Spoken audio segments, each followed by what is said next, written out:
السلام عليكم. وصفتنا النهاردة بانيه مشوي بدون فرن. هنعمله بطريقة بسيطة وسريعة التحضير، مش هتاخد منك وقت خالص، وكمان صحية تنفع للدايت.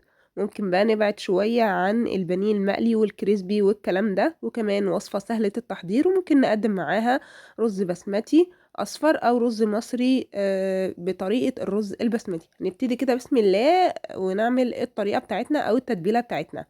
معايا بصلة متوسطة، وكمان قرن فلفل صغير وطماطماية وسط. هحطهم في الخلاط، وكمان هحط عليهم حوالي ربع كوباية من المية وهضربهم ضرب ناعم خالص. تمام. ممكن تضربيهم في الكبة وتصفيهم، بس انا عايزة يعني مش حابة اضربهم في الكبة، عايزة اضربهم في الخلاط. زي ما انتم شايفين كده التتبيلة تقيلة شوية. تمام، بس ما فيهاش اي حاجة تكتلات. حطيت عليها شوية مية، هبتدي بحط بقى التوابل: ملح وفلفل اسود، ورشة من البابريكا، ورشة من الجنزبيل، وكمان رشة بسيطة من الثوم والبصل البودر. حطيت كمان كاري وكركم. ممكن تحطي بهارات فراخ جاهزة او 7 بهارات، البهارات اللي انتي حباها ضيفيها. وكمان هعصر عليها ليمونة. حابة تضيفي خل برضو، ده راجع ليكي. حابة تضيفي برضو ربع كوباية من اللبن ضيفي، بس انا ما كانش متوفر عندي. وكمان التتبيلة دي كويسة يعني ويعني ومتوفرة. هبتدي اخفف التتبيلة شوية. انا مش عايزاها تقيلة قوي ولا مية خالص. هبتدي اجيب شرايح البانيه بتاعتي. طبعا انا لما جبت البانيه طلع رقيق جدا، بس برضو ولا يهمنا، عادي مش مشكلة، هيطلع طري برضو يا بنات.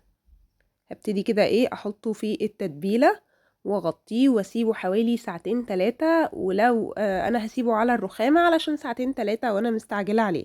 طبعا انت لو هتبيتيه في التتبيلة يفضل اكيد تحطيه في التلاجة. هغطيه واركنه ونرجع تاني.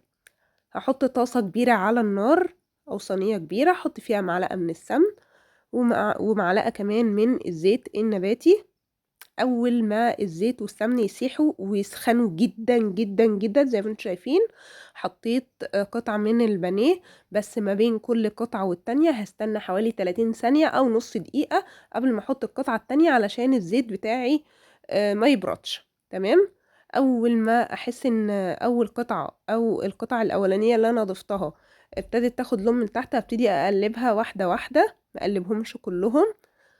نرجع تاني نقول انا حطيت معلقة من السمن ومعلقة من الزيت. ما تكتريش، احنا مش بنقلي، احنا بنشوحه بس او بنشويه.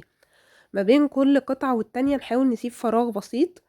وكمان نقلب حوالي يعني ايه كل دقيقة ونص، كل دقيقة.